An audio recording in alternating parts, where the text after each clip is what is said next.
Oh my God, Sheffield Wednesday just might do this. I cannot believe it. Done the double over QPR. What a result. And the bear is back, but who cares? I told you, believe. Okay. Welcome back to the Sheffield Wednesday View. This week we are previewing the Stoke game. We are recording this before the Norwich game, which we don't know how that has gone, but we are going to preview a massive game at Hillsborough this Saturday against Stoke City, who are looking for themselves for one more win to secure their championship safety next season. How are you, Matt? How was the trip to QPR?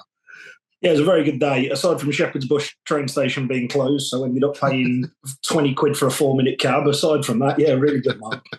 Who cares when you got 3 points? Andrew, did you enjoy the day?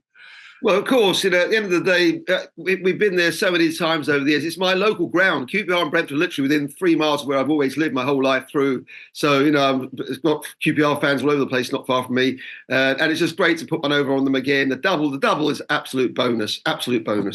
Okay, so we were sat here last week a bit down in the dumps. Danny Roll was furious. He's read the riot act. Shocking performances at Ipswich and Middlesbrough. Well, no, it was only Middlesbrough. There's only one shocking. Middlesbrough and Leeds, in fairness, and Ipswich, we weren't expecting to get a lot from those two matches. I know 6-0 was the thumping, but in fairness, no, we could have beaten Swansea, so it wasn't all doom and gloom. Remember, I did tell you that. Matt, okay, what did he do differently, tactically, formation-wise, player-wise, to get that crucial win?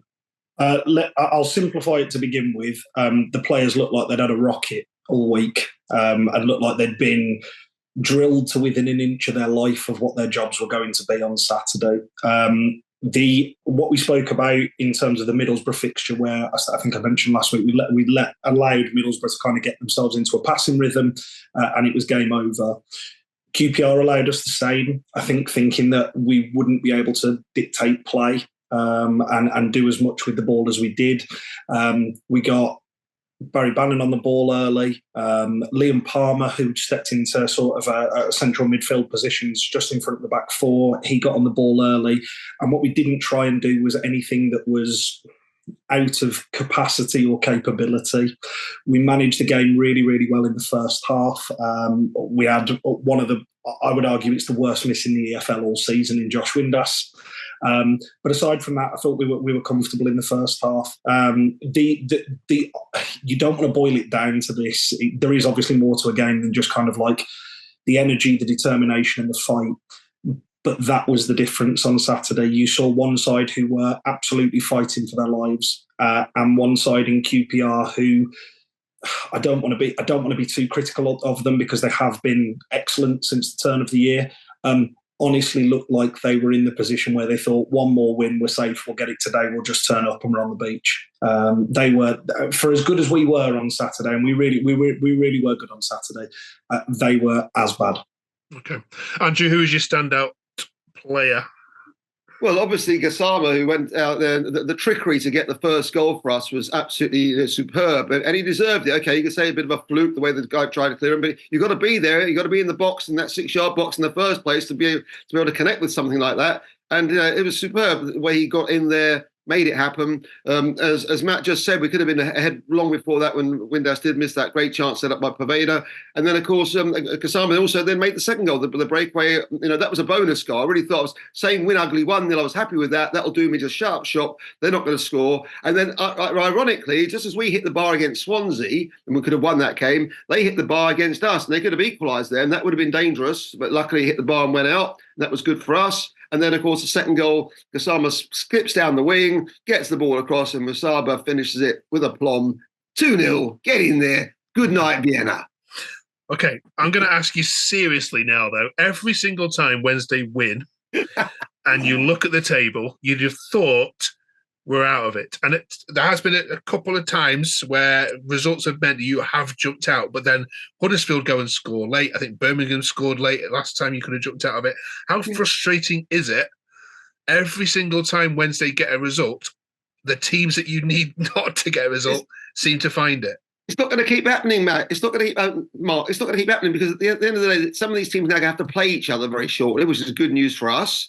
And at the end of the day, they're not going to. It's not going to keep happening because we are. I said to you, 50 points is the target. We now need another 8 points from our last 5 matches, and that's doable. That is doable, and that's going to be sufficient. The others, there'll be 3 teams in that league who will not reach 50 and be relegated, and we won't be one of them. Matt, do you share Andrew's optimism? Frustrating, yes, but no, I don't think it's any different to what we've had all season. I will be honest, any other side that had been on a run like we have since October in terms of the points total would be clear and safely absconded in mid-table by now. That just shows you how poor the start of the season was. So, the club put themselves in this position, the players put themselves in this position, the previous manager put us in this position. Yes, it is frustrating. I won't sit there and pretend when my phone pinged 2 minutes before the anti-Masaba goal went in on Saturday in the away end, everybody just went, oh, for God's sake, that Huddersfield had scored. But it makes no difference. We've been in the same position all year. We've now continued to just drag more teams down into that mire with us. I would much rather us be the ones who are sat where we are continually chasing at this point in time, because we are so used to it, that I do think if and when we eventually get out of it, the psychological boost that is going to come to the squad and the fan base from that is going to be massive, much more so than sides that have dipped in and out of it over the past couple of weeks, just because of the sheer volume of games remaining. We have a handful of games left. If you can climb out of it now with a fan base who is, for all of the other relegation candidates that are down there, I would argue that we are the most united fan base behind a managerial and a coaching staff of any of the other ones around there. You will not speak to a Sheffield Wednesday fan who doesn't think Danny Roll is the best thing to happen to this club in a very long time. Exactly. I can't mention many other clubs who are around there who think so highly of their manager. Okay. Yeah. And none of them have got the same fan base support as we have. I'll tell you, Hillsborough's going to be rocking tomorrow night and Saturday. Hillsborough is not a place to come to for an away team. We are going to be really up for it big time. All right, thank you for that. Let's bring in one of those teams that you've managed to make sweat in the last couple of weeks, and that's Stoke City. Welcome to the Wednesday View, Liam. Thanks for joining us. First off, you actually owe Sheffield Wednesday a debt of gratitude, don't you, this season? Because wasn't it this fixture where Alex Neil got his P60 after the Wednesday came and beat you at the Bet365? Yeah, it was. In possibly one of the worst games of football I've ever witnessed in my life. I mean, that was 2 teams at the time that I thought neither of these 2 are good enough to stay up. But yeah, it did us a favour, got rid of Neil. So I'm all for it, as long as we can return the favour this time. Tell the Wednesday fans, Liam, what sort of side they can expect Stoke, what sort of gameplay they can expect Stoke to turn up, because away from home, actually, you're far better away from home, aren't you, than you are at home? Yeah, like I said last week, I think we perform better when the onus isn't on us as much, when we haven't got to go out and dictate and win the game. But Schumacher started gained us. If you remember a good while ago when we were 19th and Schumacher come in and we played about 8 games and we were still 19th, but I said it was a better 19th than it originally was. He's getting us back to playing like that. My concern against West Brom is we played really, really well and we're going to get a result. And last time that happened against Birmingham at home, we reverted back to playing quite safe. So at the minute, he's got them playing well. We've been on quite a decent run. We can't seem to get a win, but we gain the draws. But different beast away. I think we're taking not just short of 4,000 away fans or something like that. So I think it's 3.5. So we'll turn up in numbers and we'll give it a go. Yeah, it's going to be a loud one, isn't it? This one. All right, then let's get some score predictions, and then I want to ask you about Barry Bannan, you two as well, and contract discussions before I let you go. Matt, you go first on this one. This is, I think, a slightly wider point. This fortnight defines our season as Sheffield Wednesday. This fortnight defines our season. Stoke on Saturday, Blackburn the following week. You get 2 wins from those 2 games, or you take 4 points from those 2 games, you are still in with a fighting chance. Stoke come on Saturday and get a win. We're right back to where we were discussing this a week ago, Mark. I personally feel this will be I know we've spoken about the one in December. I think the quality is going to be similar in terms of it's going to be 2 very, very nervy teams, irrespective of the upturn of both playing styles since that game in December. But I do think the weight of the occasion and the pressure of it, I do think is going to be there for both sides because they recognise the importance of it. I am going to stick my neck out and squeak a 1-0 home win. Just because, again, of the nature of what I spoke about last week, our squad seems to perform better when backs are really up against the wall. I do think a 1-0 home win, but again, I would not be surprised to see a reverse of that scoreline as well. This is a true could go either way. Okay. Andrew? Well, the Norwich game is going to be key, first of all. All I'd say is if we beat Norwich, I'd be happy to have a draw against Stoke even. That wouldn't be a bad result for us at all. If we only draw with Norwich, then we're definitely going to want the win against Stoke. That is certain.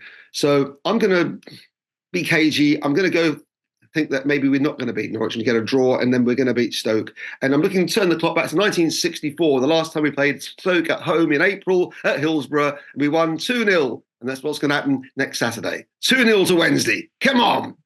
Bit before your time, that one, Liam. But last time you went to York, last time you were in Yorkshire, Liam, actually wasn't too long ago, was it? You actually enjoyed a nice away day at Hull and came away with 3 points. Are you predicting the same might happen this week? It's a very similar look to the other guys, really. I mean, if we beat Swansea, for me, the pressure's off the Sheffield Wednesday game quite a bit, and you can easily go there and get a draw. We just can't put it to bed at the minute. That's what the thing is. So I'm going to go for a 1-1 draw. Okay. All right. Thank you very much, Liam. I'll pop you out the picture in a second. I just want to catch. Good luck, Liam. Just want to catch you two about the conversations that have been going on around Barry Bannan and contracts. He's expressed, whether it's true or not, frustration about how the club are handling it. Just give me your view first of all on. Obviously, this is a player who doesn't need to argue for any kind of a contract extension, does he? Do you think the club are dropping the ball with this one, Andrew?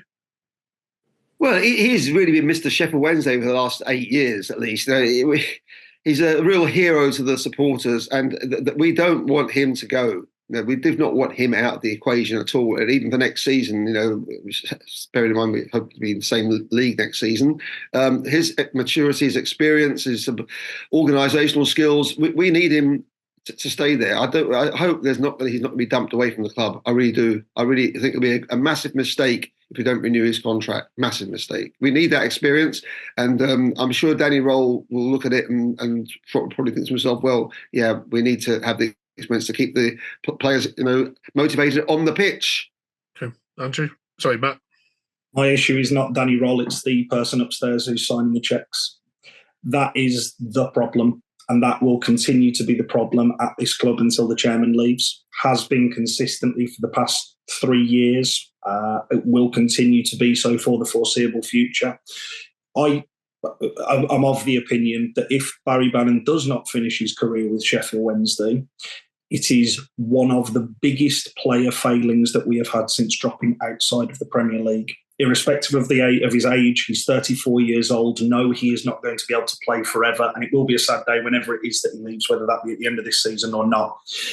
He is a statesman for everything that is good and everything that has been consistent through a really difficult last 3 or 4 years at this football club. There is nobody who I would currently rather have either in the club or outside of the club who you could bring in to sit there and tell everybody exactly what it is like to be a Sheffield Wednesday player, because it does. Every single fan from every single club will say that there is a weight of expectation, and there's a certain expectation that comes with playing for the badge. Every single club would also argue that they would love to have a player that can pass that on. He can do that for us. Should I be saying that he starts every single week for the remainder of let's say a 2-year deal if he's offered one in the summer? No. You look to transition outside of that. You'd look to move him from a important, critical first-team player, because I would still argue if he's not been our best player this season, he's in the top 3. He is so consistent. You look to transition from that into a more sort of a squad role over the next 18 months, and then gradually allow him to leave with a bit of dignity towards the end of it. What you shouldn't be doing is with this word is thrown around a lot, a club legend. What you should not be doing is allowing him to run his contract down, who is not only the captain of the first 11, he's the club captain as well, allowing him to run down his deal to 5 games before the end of the season, where he has to come out in the local media and say, no, it's not just me who feels this way, it's the 16 other players that we have out of contract as well. It's appalling from the club, but can't say I'm surprised, Mark. It's symptomatic of everything that's wrong with the club at the minute. Okay. No more tennis balls though being thrown on for this moment. Hey, let's early days. It's the protests that have gone on. I mean, again, a slightly wider discussion, obviously, surrounding that. They have had a lot of bad press. They've had a lot of internal fighting amongst fans. I would argue, whether you agree with them or not, that is exactly what the person at the top of the club would like, is for people to be divided, because through division, he can still maintain some level of anonymity with it. If you've got a united fan base behind it who all want it out, it makes it much easier.